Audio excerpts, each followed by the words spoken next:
Old school, follow me back, rack the slide, dump the mic and pack the Mac and in my smile, right? Give me a spin, never again, never again. So the question for the day is, what exactly is the purpose of having a father?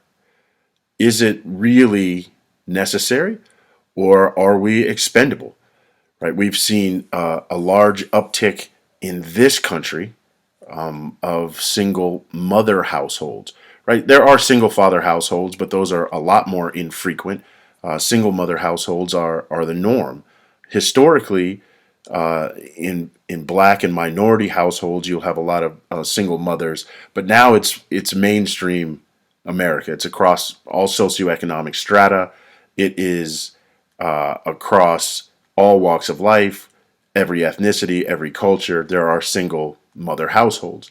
Now, these women are doing the best that they can do, right? They're doing bang up jobs given the resources that they have to pull from.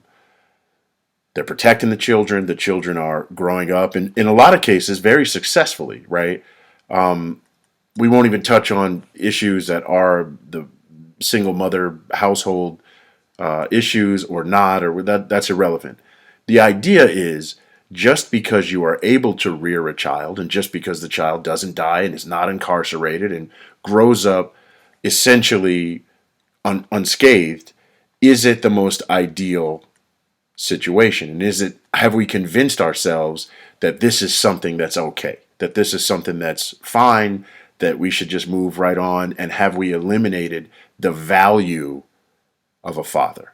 Right now, it starts when we understand, okay, our lady is pregnant, or we're going through adoption, or however it is that we're going to become fathers, stepfathers, biological fathers, what have you, right? We have to understand the life cycle, the inception of the child into our life, all the way out until that child's 18, and then beyond. What type of adult relationship do I want to have with my child, right? And so it's up to the father to determine those answers, right? And then we have to work backwards in trying to determine what type of parent, what type of father I'll be.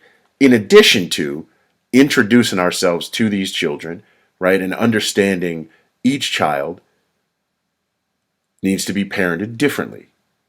Every child is unique in that facet, right? Every child needs to be understood, and then to figure out what are the triggers, what are the carrots, and what are the sticks, what are the things that will manipulate the behavior and put this child in the best situation, while allowing that child to grow naturally and discover the world and explore themselves and figure out exactly who they are. It's a moving target, right?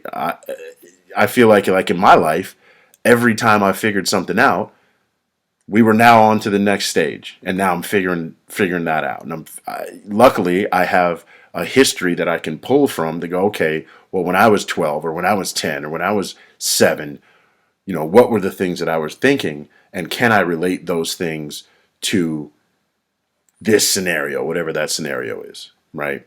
And so determining sort of the road that we want to have will help us determine what type of father we'd like to be, which is very, very, very important. And I think a lot of people skip these steps. You just determine, well, I'm going to tell the kids what to do. They're going to do that, or they're going to be in trouble, right? Now, do you understand, are you the strong silent type? I go to work, I come home, I pass the paycheck off, that's it. Are you a participator? Are you the friend to the child? Are you ultra sensitive? Are you a helicopter parent? Are you all of these different types of things, or a balance? Am I what this child needs at that time, right?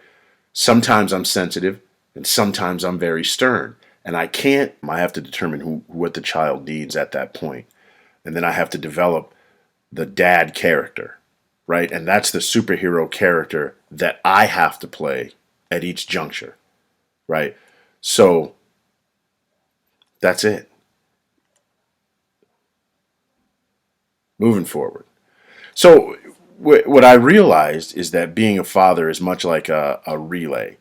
It is very important that the child, male or female, bonds with the mother at birth. It's very important. This is where they get their nutrients. This is where they eat. This is, the mother holds them and swaddles them, and this is the first contact that they've had.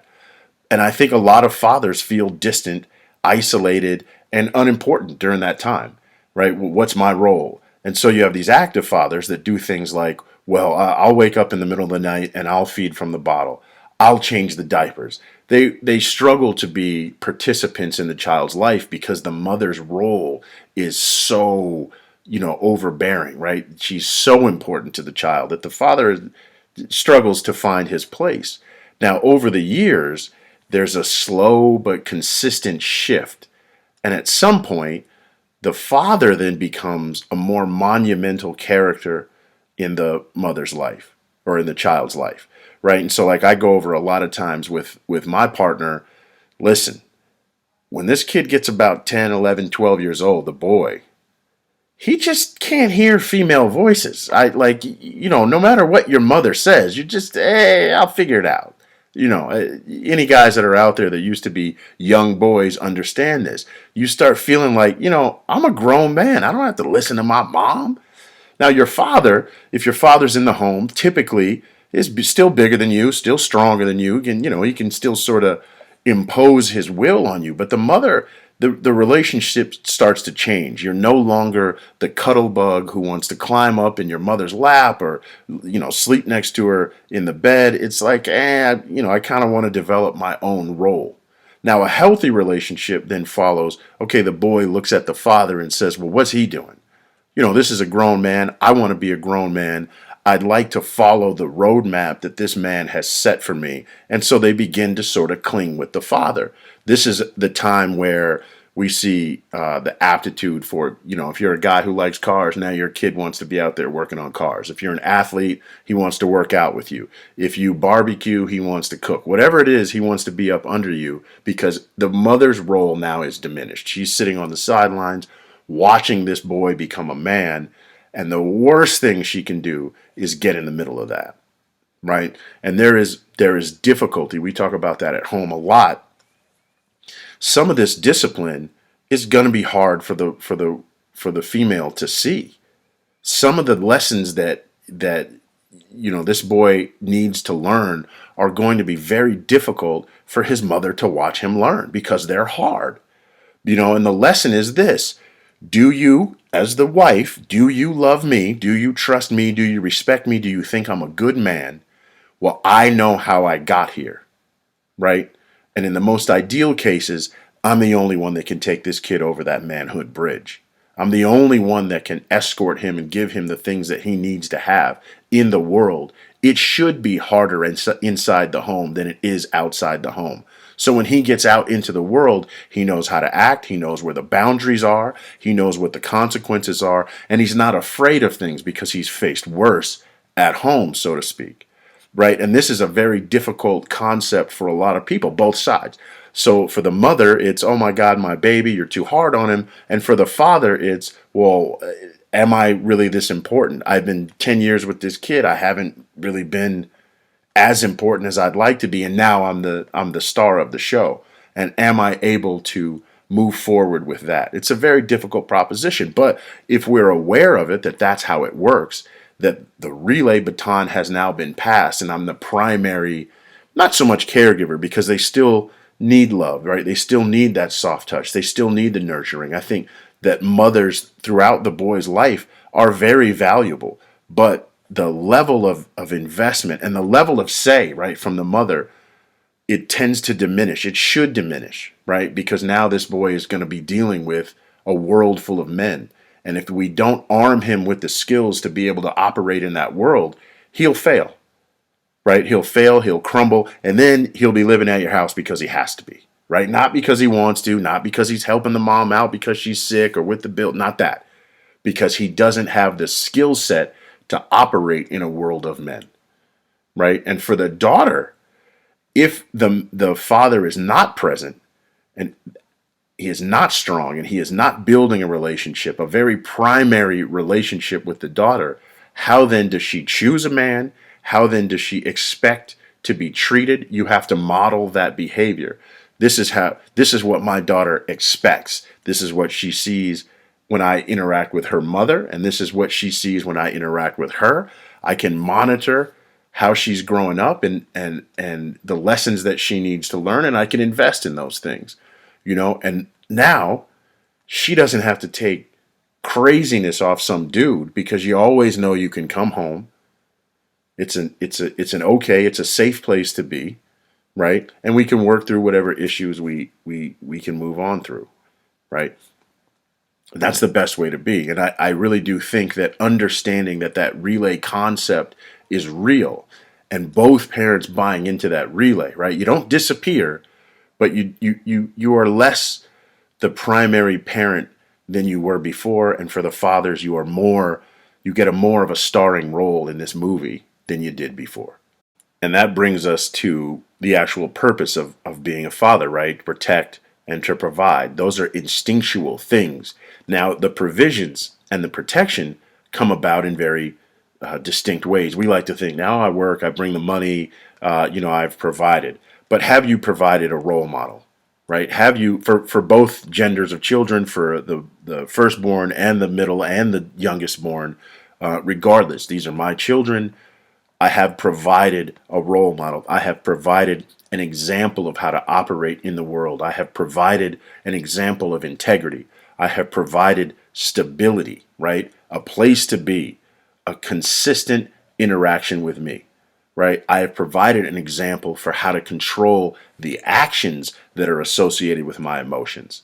It's impossible to control the emotions, right? We all feel hate and jealousy and frustration and sadness and all of the gamut of things, as well you should. That's what makes humanity, right? But the actions that are associated with those emotions have to be controlled, right? And so when I can control the actions that are associated with my emotions, the children are able to model that, which will also ultimately provide them balance and emotional stability in the world. I mean, you get jealous and you want to bust out your ex-girlfriend's windows. Well, we all know that leads to a problem, right? Now, does she have a brother? Does somebody want to fight you? Do you get arrested? A host of badness comes with that. So being able to control, what I do, regardless of how I feel, I think is a very important component into parenting.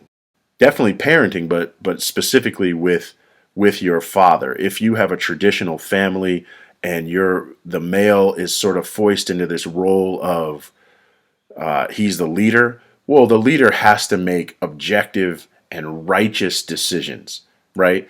Now, I also have to provide the food. I have to provide the shelter. I have to provide happiness. I have to provide, a sounding board. I have to provide discipline. Now, it sounds like a lot, right? And I'm only touching on the tip of the iceberg, but you don't provide all of those things every single day, all day. They ebb and they flow. But understanding that is the reason the father is there, right? Is to keep, I say all the time, when we have a house, the inside of the house is for my partner to set up a wonderful experience for everybody in the house. My job is to keep niggas off the porch. My job is to keep people from coming to the door and sort of coming into the house and disrupting the house. It's the basic security of the family. And that's my job, right? Everybody looks to me for that. If there's a loud knock on the door at 11:30 at night, they look to me to answer the door, right?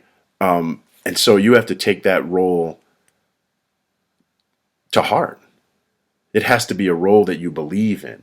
Now, we've seen what happens when the father is excommunicated from the family for whatever reason, through death, through incarceration, through absenteeism, through all sorts of reasons. The family crumbles, right? We can go back to Robert Moynihan, who writes a report for the Lyndon Johnson administration in 1968, that essentially illustrates how to disrupt the African American family, which will disrupt the African American culture and society, right? It'll work for anybody. If you remove the male father figure from the home, all of the things that I just listed go with him. Security, stability, emotional balance, protection, all of those things go with him. Now, you have to have a reason to let that be okay, right? There has to be a justification for that. In come the welfare system. So when the female is then married to the welfare system, and the welfare system says, we will give you money to support yourself and your children as long as the male is not in the home, we begin to erode the idea that the man is important inside the home, right? And if you do that for generations, it has been 3 or 4 generations at this point, you start to see that works, right? The males are outside the house. How many in the black community I grew up with no father figure that was consistent, stable, held me accountable, all of those things. Most of my friends, same situation. I learned a lot of those masculine lessons later. Luckily I learned a lot, but later, and it costs time at the very, very least. It costs you time. So that's what happens when the father is removed from the home through whatever mechanism. The family begins to erode, and we start to see the disappearance of the faculties that the father is supposed to be bringing to the table. We start to see the disappearance of financial stability and financial growth. We've seen that. We start to see the disappearance of emotional stability. We've seen that. What do they call them now? Sassy niggas? Like, it's basically the inability to balance the actions that are associated with your emotions, not the eradication of emotion, right? That's what we see when we see the male outside the home, right, leaving the family. We've seen land ownership drop since this report's come out. We've seen all sorts of things, and in essence, he was right. Remove the father from the home, you will eradicate the family. And that is something that we have to understand and protect as fathers. And what do you get when the father stays in the home? What do you get for that? Well, the level of parenting, right? The level of connection that father has with their child is directly corollary to the level of success that child will expect in life. Whatever that success is, be it commercial or familial or, with relationships, but just their basic mental health, right? Everybody's not going to the NFL and everybody's not going to be the president of something. But are they well balanced? Do they have confidence? Are they able to return home? Because home ownership is a really big deal. We'll get to that. But are they able to return home or feel as though they could, right? So that security in and of itself allows them to go out into the world and prosper and take chances and fight the good fight and everything else that's involved in that. Having a father at home fosters that grit and it fosters that confidence, right? And so that is the most important thing, because eventually these children will be parents themselves, maybe, or at least parent ages. Eventually, they will not need the protection of the father. They will not need the provisions that the father gives. But what they will always be able to base their lives on is the confidence, the love, the stability, the emotional gratitude, the emotional control that their father has modeled and provided for them in childhood. And those lessons will continue with children who become adults, well-balanced adults, the rest of their life, right? As always, if you let them, they'll change you. Never the grin without the finish, maybe diminish, make it smaller. I'm a baller from the start. Chart my rise, open your eyes.